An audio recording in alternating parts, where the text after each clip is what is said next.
গিন্নি শালো গেল কোথা বাল এমন বাল কপালি চোদা ছেলে আমি বাবা আমি একটা বিয়ে করলাম তা আমার সাথেও রাগ তুই তো বিয়ে করলি বে তুই তো বিয়ে করলি তোকে আমি বারণ করেছিলাম। এখন আর ওইসব কথা বলে কি লাভ হবে? এখন সে কোথা গেল তাকে খুঁজতে হবে। আমি লাউড়া খুঁজতে যাবো না ও গান মারি মরবো বুকা চোদা রাগ করবে কেন গান মারাইতে। বাবা আপনি না দেখে না শুনে এমন এমন কাজ করে ফেলেন না লাস্টে আমারই তখন কপালে কষ্ট চলে আসে। বৌমা এরকম কথা বলো না আমি তোমার মাকে বিয়ে করে কি কোনো অন্যায় করেছি নাকি? অন্যায় কথা তো বলিনি বাবা যে আপনি অন্যায় করেছেন কি আপনি ভুল করেছেন সেটা আপনি জানেন। এখন আপনার ছেলে কোথা গেল না গেল সারাদিন বাড়ি আসেনি খাওয়া দাওয়া করেনি আমিও তো খাওয়া দাওয়া করিনি তার জন্য আমার তো মন খারাপ করছে। তুমি খেয়ে লাগা ও শালো মরগু ভারী সুখের কথা আমার স্বামী মরে যাবার আপনি বেঁচে থাকবেন নাকি? তাহলে আমাকেও মেরে দাও আমি তোমার মাকে বিয়ে করে চরম অন্যায় করে ফেলেছি। এ মা ঝুমা তুই কেন বকছিস বলতো? বকবো না মা নাই চাই আমার একটাই স্বামী সারাদিন বাড়ি আসেনি খাওয়া নাই দাওয়া নাই তার জন্য আমার মন খারাপ করছে না বলো তোমরাই বলো। ঠিক আছে তুই ঘরে যা আমি বুঝিয়ে বলছি দেখি সে কোথা আছে দেখছি যা তুই ঘরে যা তুই বকিস না নিজে সুখ পেলে সবাই আনন্দ। শুনলে গিন্নি শুনলে তোমার মেয়ের কথা শুনলে? ছাড়ো না বাদ দাও না আমার কথাটা।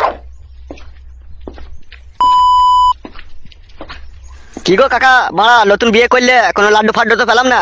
কে রে মারা তুই লাড্ডু খেতে এসেছিস? হবে তুই এত বড় পাড়ায় বাস করছিস আর তো আমাকে চিনিস না? না লাউড়া চিনি না কে তুই?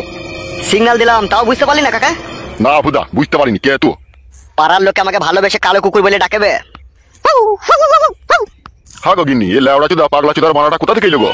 এ মারা মুখ সামনে কথা বলবি মারা। তোকে আবার লাউড়া কি মুখ সামলে কথা বলবো রে মারা যার নাম কালো কুকুর তার সাথে আবার কি ভালো কথা বলবো রে মারা আমি? তোর বৌমা কইবে তোর বৌমাকে ডাক। লাউড়া চোদা ভাষা শিখছিস নাকি বে? ওবে যা বললাম তাই কর। তুই বড় দাদা হয়ে গেছিস নাকি তোর কথা শুনতে হবে? শুনবি না আমার কথা? না ফাদা শুনবো না।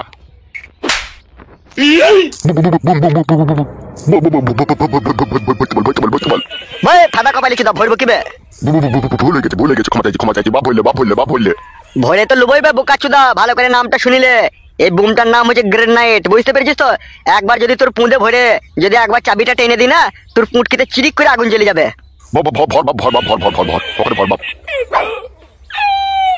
এবার বুঝতে পেরেছিস তো কাকা কালো কুকুর কি জিনিস?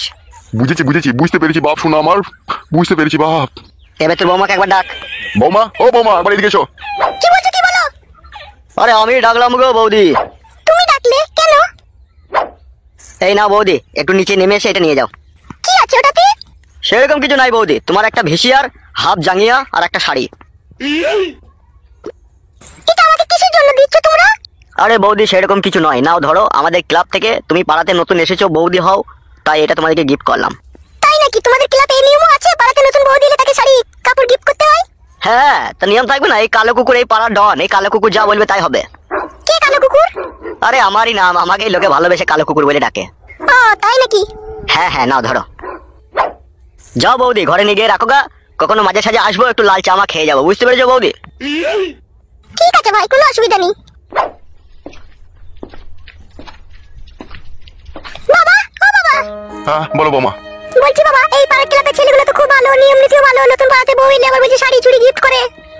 ওইটাই তো আমার চিন্তা হয়ে গেল গো বৌমা। কিসের চিন্তা বাবা? তুমি যাও বৌমা তুমি ঘরে যাও। হ্যাঁ গো গিন্নি এ তো মস্তানের উৎপাত শুরু হয়ে গেল তো মনে হয়েছে। সেটাই তো ভাবছি গো কি হবে এখন তাহলে? কাদা এই ঘায়ের উপরে বিষ ফোড়া হয়ে গেল ফেদা। সময় আমার আসছে করে বড়া কখন থেকে দাঁড়িয়ে আছি আমি তাও আসছে না। ও তো মনে হচ্ছে আসছে রে।